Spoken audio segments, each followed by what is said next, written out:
Brought to you by Fortibet. Those who are not either of those, it is that time that we get to celebrate and chat about the latest from Germany's domestic football league, the Bundesliga. We call it the Bundesliga moment here, as you can see on my screen. And I get to chat with our German football expert. He goes by the name Kres Harrington. He must be a household name by now in your bedroom or sitting room, as it were. And before I get started with him, let me just do this and then link to him. So we get to speak to Kres Harrington. This is the time of the day and day of the week that we get to do that, and we do that every Monday. He's from our partner station, DW, based in the German capital, Berlin. Hope I can see Kres right now. So we get started with the business. I know there was no Bundesliga in terms of the real Bundesliga as we know it, but there's lots of news around the Bundesliga. Cutters of that man. Good to see you, Kres Harrington.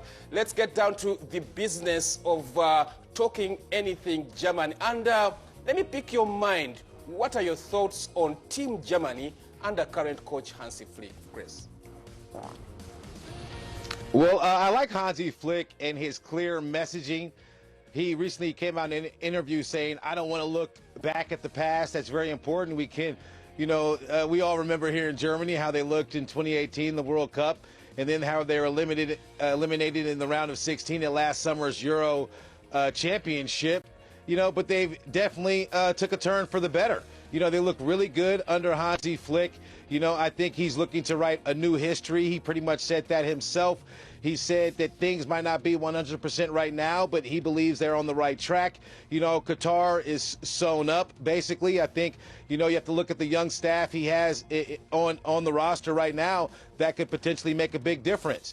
One of the players who's not young but a fresh face in terms of putting up big numbers is Serge Gnabry. Serge Gnabry recently scored his 20th international goal. He's only had 30 appearances, so far. I think he'll be instrumental, leading that attack.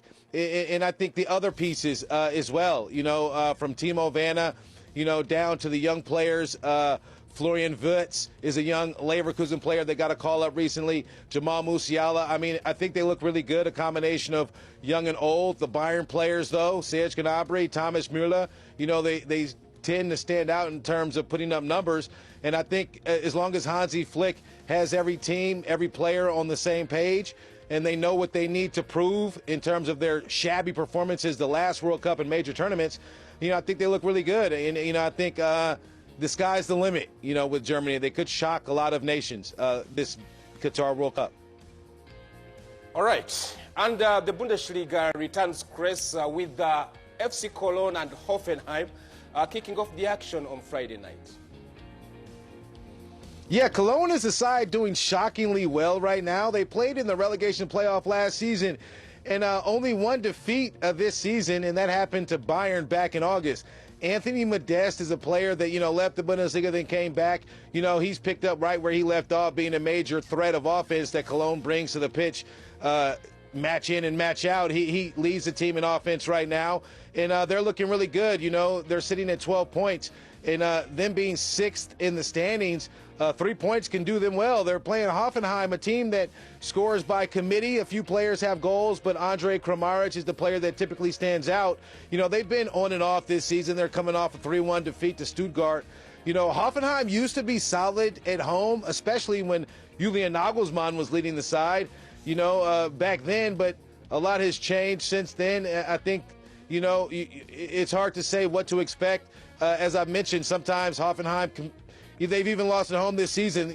Some strange opponents have come out on the winning side against Hoffenheim, and I think Cologne has all the momentum behind them, to climb themselves into European contention, even more so than being sixth. They could crack into the top 4 if they perform well, as they have been in the past. Yeah, but surely the main event has got to be Bayer Leverkusen hosting Bayern. Yeah, without question. Identical records with exception to goals scored. Bayern has that in their corner. But Leverkusen is for real. I did think losing Kai Havertz would hurt the team, but Florian Wirtz has been exceptional. Their only loss this season was a 7-goal thriller to Dortmund. Erling Haaland scored a hat trick, to save, not a hat trick, excuse me, a brace, to save the 3 points for Dortmund. But Wirtz, Florian is a youngster, that's making a name for himself fairly quickly. When he first replaced Kai Havertz, he came in, back in 2020, he scored a brace. He scored 2 goals. He was the youngest player to score in the Bundesliga until Dortmund's Moukoko stole that record for him. But he does have another record. He's the youngest to score 10 goals, in the top flight. And one of those goals, in his career did go past Manuel Neuer in the past. So Bayern, coming off a defeat to Frankfurt, I'm sure this will motivate the team to be all they can be to kind of, reinvigorate their season, because it's a bit embarrassing. They did lose in Munich. That's like a fortress for Bayern Munich. So to be defeated on your home ground, I'm sure sends a signal to the rest of the teams out there. So I'm expecting a fireworks to be on the pitch. We have to wait and see what happens, how it ends. But history favors Bayern. The last time they lost to Leverkusen was in 2019, but that was then and this is now, and I do expect it to be a tight match. I don't even feel comfortable calling a winner. I'm thinking a draw, could be the result of this one. All right, Kres, as I let you go, anything else hit your radar? Yeah, of course, the Ballon d'Or, the award that gives, the footballer on the planet, his piece of silverware, that puts him down in history with all of the other great players. Bayern Munich's Robert Lewandowski and Borussia Dortmund's Erling Haaland have been named among the 30 nominees. Lewandowski missed out when they didn't have an award, but, he's definitely the front runner. I think Bayern, he won the best FIFA men's player.